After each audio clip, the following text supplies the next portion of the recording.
Welcome to day 8. Today we're going to kick off our week with talking about limiting beliefs in our nervous system. So this week we're going to be going through limiting beliefs and also some blocks. We're also going to encounter our medium. Even if you don't have a creative session, I'm just giving you a heads up. Tomorrow is going to be a gentle encounter, okay?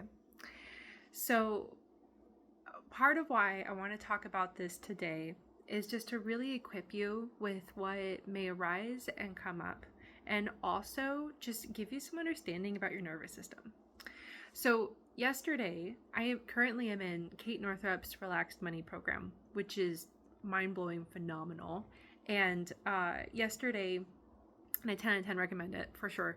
But yesterday we were on our call and she shared a couple facts, and it's these first two facts that I'm about to share with you.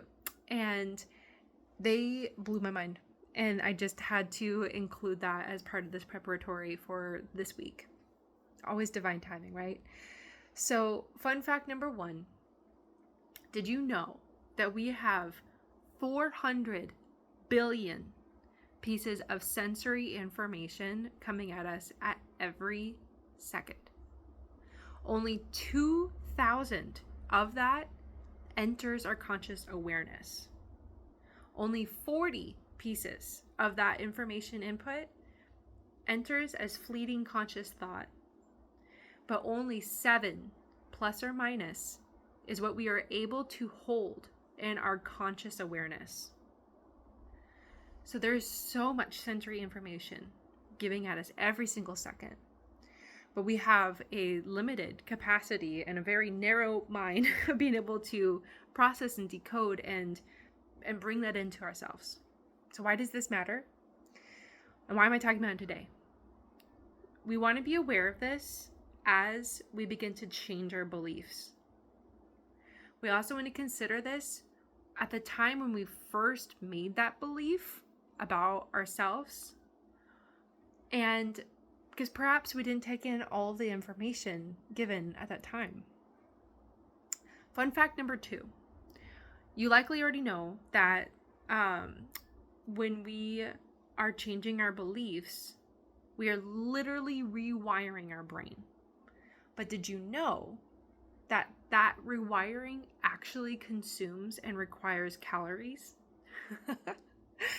This is because, and if you don't know about the rewiring, like what it means when we are learning a new skill or are forming a new belief, when we receive stimulation in our environment, or when we're practicing something, our brain has neurons, and they fire synapses to another neuron, and it makes a connection, and that begins to form the belief or the skill that we're practicing. Okay, so myelin, which is a fatty coating, wraps around the axons of each of the neurons. And then it starts to form, and as you practice, let's say piano or art or an instrument, it begins to strengthen. Okay, or when you receive more information in your life that matches this belief, it thickens. Okay, it literally strengthens the myelin sheaths. So when you are beginning to change your belief, okay, about something, or even learning a new skill, for example, you are strengthening new connections and you are weakening old connections of the myelin. Literally, it takes calories. Blew my mind. So also, I want to name that when you are met with a new belief, or when someone else has a truth that does not match yours, that does not match your wiring, that can actually signal to your body and your nervous system that it is a threat, that it is unsafe. And you may also experience going into a fight or flight mode, or just literally rejecting it. And even it might not be as intense as a full-on activated nervous system, but it might be low grade, making judgments about that person, making stories and beliefs or projections about them. It might also lead to some depression or even stir up some anxiety. But when you are in times of like big expansion or change, transition, or even like shifting various beliefs at a time, and your body is experiencing overwhelm, your nervous system is like going, ah, your body is literally telling you that I do not have enough calories or resources for this. And so I named that all as just like a baseline of like, when we go into this week, if anything comes up, if anything is too overwhelming, we want to ease on the gas pedal and we want to go eat. Literally go eat some nourishing foods. And then we also want to signal to our body that it is safe. And I'll talk more on that as well. So additionally, a bit more about our bodies and our nervous system. As we go through life and experience situations where in the moment we didn't get to express ourselves, like holding back tears and or our anger, or holding back, like our choice words that we want to say to that person that cut you off but your kids are in the back, or just that a-hole at the store or something, like stress from your jobs, and then also traumatic moments like little t trauma and big T trauma. Little t being like someone called you stupid when you were 5 or whatever. These things register in us. And then there's also, big T trauma, like big life events or milestones or moments or things that happen so suddenly that were so charged that we did not have time in that moment or even after, because we are also trained just in society to just keep moving forward. We didn't have time to feel, express, or metabolize that stress. And I want to name also that when we experience the overwhelm and when our stress bucket is already full and our nervous systems are already full from either past or present stresses, even unprocessed ancestral stress, we may have zero capacity to change our beliefs.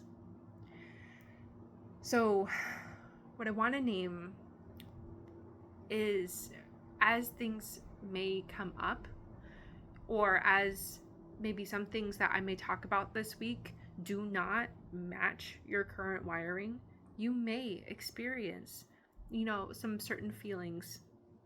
You may notice judgment. You may notice, maybe sadness or something that maybe resonates with you. And, so what I'm trying to say is that we want to be able to metabolize what comes up. And what does metabolize mean? It means to feel it and to also move it. So if emotions of like sadness, grief, hurt, anger, rage come up, we want to give ourselves the love and the patience and the space to feel it, to move it, to express it. That helps to metabolize it. So physical, tangible things that we can do is like breathing. And we're going to be doing our breath work, somatic movement and breath work session the following week, in week 3.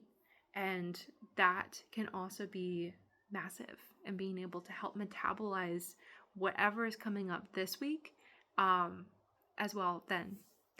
And physical activity, positive social interactions like calling up a friend or a family member,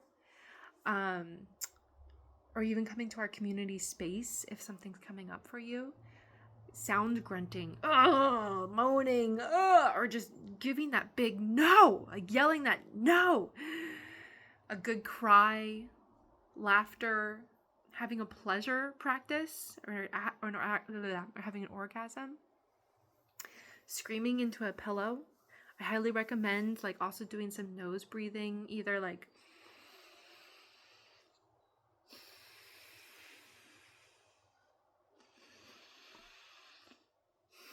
breathing, like alternative breathing. That will help to re-regulate you after you scream. I have so many times had beautiful rage sessions that I did not do that. And unfortunately what that does is it continues to bring trauma. It can actually re-traumatize your beautiful nervous system. And so I just want to name that when you do have that, when you have a beautiful rage session, or when you do have a time to scream or have like a sacred tantrum, which I highly recommend, bringing back more ease into your body through breath is so powerful. And then also, how and what ways, if you're ready, can you bring that expression maybe into your medium as in your creative expression? And so all these things I just listed off, the whole point is to have them be a vehicle to feel it, to move through it, to experience it, not to avoid it.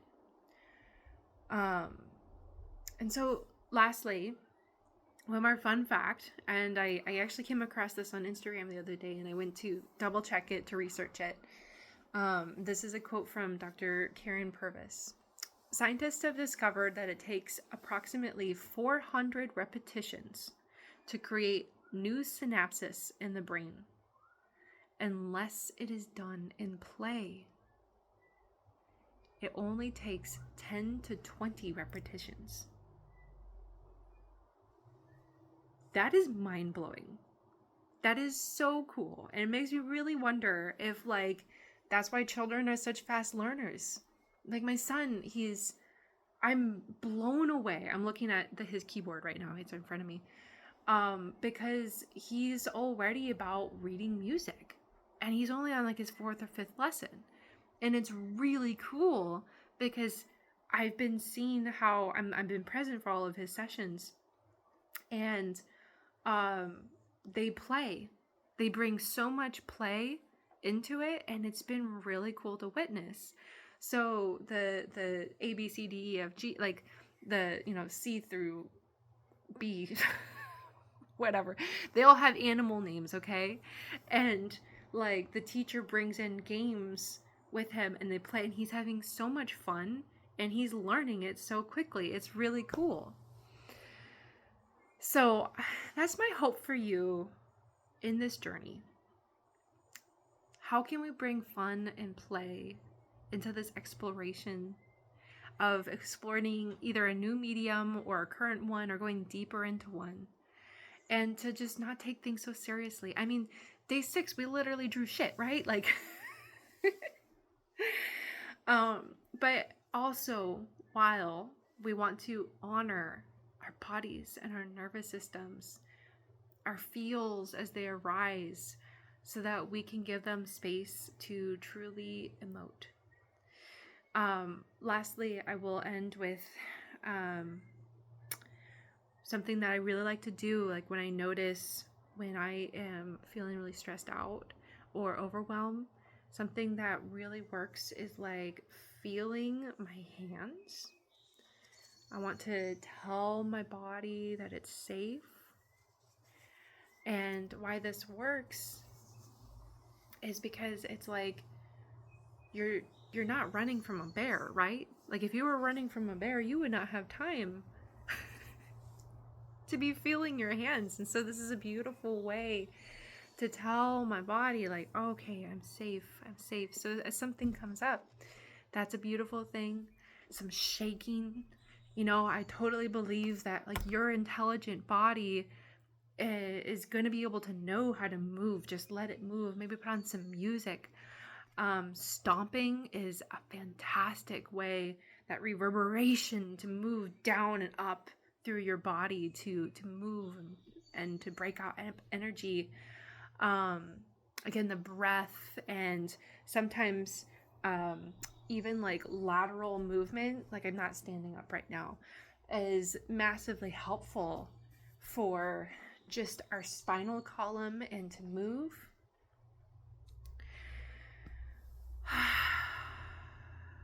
There was one more thing I wanted to share. I'll share as it comes up, but I hope that this was a very insightful lesson today and not too overwhelming, and that this is a great foundation as well for you as we navigate this week and this upcoming month. And please let me know as things are arising within you, any beliefs, limiting blocks to your expression that you're able to share either with me directly if you're feeling like you need some additional support, or in the community space. We would love to hear from you so that we can support you, witness you, and also celebrate you on your breakthroughs and expansion. I'll see you tomorrow.